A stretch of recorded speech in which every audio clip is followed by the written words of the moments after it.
عمران خان بطور کرکٹر پاکستان کی شان رہے۔ ورلڈ کپ جیت کر نہ صرف پاکستان کا نام روشن کیا بلکہ عوام کے دلوں میں بھی گھر بنا لیا۔ سیاست میں آئے تب بھی ان کی شہرت مٹی سے جڑے محب وطن پاکستانی کی رہی، مگر اب کیا ہوا کہ وہ IMF سے مطالبہ کر رہے ہیں کہ وہ پاکستان کو قرضہ نہ دے۔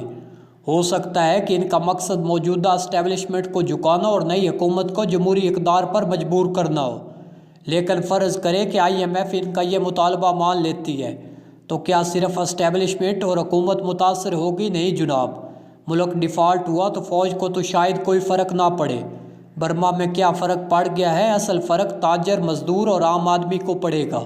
ایکسپورٹ امپورٹ بیٹھ جائے گی، روپیہ ڈی ویلیو ہو جائے گا، ہمارا حال سری لنکا جیسا ہو جائے گا، معیشت اور عوام کو ناقابل تلافی نقصان پہنچا کر۔ PTI کیا فائدہ لینا چاہتی ہے؟ فوراً یہ فیصلہ واپس لیا جائے۔ اس کے دفاع میں جو کچھ کہا جا رہا ہے اس میں وزن نہیں ہے۔ عمران خان جیسا محب وطن ریاست اور عوام کے خلاف اس حد تک کیوں گیا؟ بھٹو پھانسی کے تختے پر جھول گیا مگر ایٹمی پروگرام کے خلاف ایک لفظ نہ بولا۔ بے نظیر بھٹو کی فوج سے لڑائی اور کشمکش رہی، مگر وہ شمالی کوریا سے میزائل ٹیکنالوجی لے کر آئی اور ایٹمی پروگرام کی حفاظت کی۔ نواز شریف کے فوج سے اختلافات رہے، انہیں بہت سے راز معلوم تھے مگر انہوں نے زبان نہ کھولی۔ عمران کے ساتھ سراسر زیادتی ہو رہی ہے، مگر اس کا مطلب یہ نہیں کہ وہ ریاست اور عوام کے خلاف IMF کو خط لکھیں۔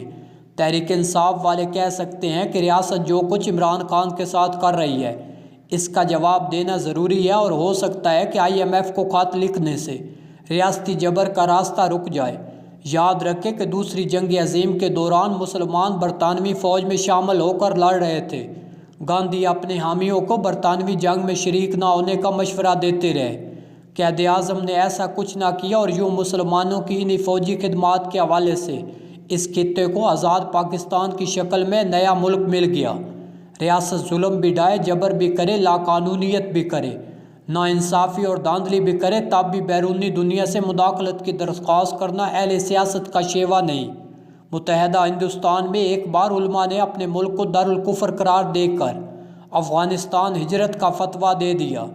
نہ صرف یہ تحریک ناکام ہوئی بلکہ افغانستان ہجرت کرنے والے سارے مسلمان ذلیل و خوار ہو گئے۔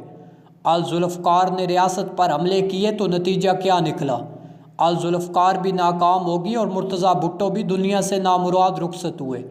کامیاب سیاست یہی ہوتی ہے کہ وطن کی مٹی سے جڑے رہنا چاہیے۔ ظلم کی چکی میں پسنے کے باوجود ریاست سے وفاداری نبھانے کا نام ہے۔ عمران خان 100% محب وطن ہیں۔ انہوں نے بطور وزیر اعظم اور بطور سیاستدان ایک بھی ایسا قدم نہیں اٹھایا جس کے ان کی حب الوطنی پر حرف آتا ہو، مگر یہ IMF کو خط ان کی سیاست کے لیے نیک شگون ثابت نہیں ہوگا۔ عمران خان کے حامیوں، تحریک انصاف کے ووٹروں کا جائزہ لیا جائے تو مڈل کلاس میں ان کے زیادہ تر حامی دائیں بازو کے ہیں۔ یہی دایاں بازو سالہ سال تک اسٹیبلشمنٹ اور فوج کا حامی ہوا کرتا تھا۔ بعد ازاں اسی طبقے کی اکثریت نے پیپلز پارٹی کی مخالفت میں محمد نواز شریف کا ساتھ دیا۔ اب یہی طبقہ تبدیلی اور کرپشن کے خلاف مقبول عام نعروں کی وجہ سے عمران خان کا ساتھ دے رہا ہے۔ الیکشن 2024 میں اس طبقے نے عمران خان کی ہمدردی میں اپنے غصے کا اظہار کیا، لیکن تحریک انصاف کو یاد رکھنا چاہیے حب الوطنی کے امتحان میں دایاں بازو ہمیشہ ریاست کا ساتھ دیتا ہے۔ الطاف حسین پر جار چڑکنے اور جان قربان کرنے والے دائیں بازو کے یہ مڈل کلاس والے حب الوطنی کے امتحان میں پڑے تو سب الطاف حسین کو چھوڑ گئے۔ یہ بات یاد رکھنے کی ہے کہ سیاست میں حقیقت سے زیادہ تاثر اہم ہوتا ہے۔ ہمیں سب کو اس حقیقت کا علم ہے کہ عمران خان نے وطن کے لیے جان لڑائی ہے۔ کھیل ہو یا سیاست، انہوں نے پاکستان کی ہمیشہ لاج رکھی، مگر IMF کو خط لکھنے سے ان کا تاثر تبدیل ہونے کا خدشہ ہے۔ انہیں باغی بننے کی بجائے اور زیادہ جمہوری اور پاکستانی بننا ہوگا۔ ہمیں علم ہے کہ اسٹیبلشمنٹ کی سوچ تبدیل ہوتی رہتی ہے۔ یہی اسٹیبلشمنٹ کبھی عمران کی حامی ہوا کرتی تھی، آج کل ان کے خلاف ہے۔ اسی لیے عمران خان کو صبر اور مفاہمتی رویے سے اس مشکل وقت سے نکلنا ہوگا۔ ان کا ووٹ بینک بڑا ہے اور آگے بھی اس کی جلدی کم ہونے کے کوئی امکانات نہیں ہے، لہٰذا ان کے لیے ضروری ہے کہ وہ اپنے ووٹر کو حب الوطنی کے امتحان میں نہ ڈالیں۔ سیاست کا محور ریاست مخالف رکھنے کی بجائے پالیسیوں کی مخالفت کی طرف رکھے۔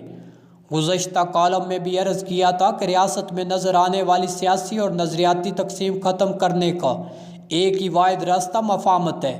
عمران خان کو جیل سے نکال کر بنی گالہ میں نظر بندی کی سہولت دی جائے۔ اسٹیبلشمنٹ ان سے مذاکرات کر کے انہیں سیاسی نظام کا حصہ بننے پر قائل کرے۔ تحریک انصاف کے بے گناہ اسیروں کو رہا کیا جائے۔ خیبر پختونخوا میں پی ٹی آئی کو عمران خان کی مرضی کے مطابق حکومت بنانے دی جائے تاکہ مملکت اور ریاست کا نظام چل سکے۔ لڑائی جھگڑے، گالیاں، گرفتاریاں اور جیلیں مسائل کو حل نہیں کرتے، بلکہ یہ وہ چیزیں ہیں جو مسائل کو الجھاتے ہیں۔ الیکشن کے بعد اب نیا دور شروع ہونا چاہیے جس میں رواداری، مفاہمت اور جمہوریت کا دورہ ہو۔ اسی سے سیاسی اور معاشی استحکام آئے گا اور ریاست اس کے بعد مضبوط ہو جائے گی۔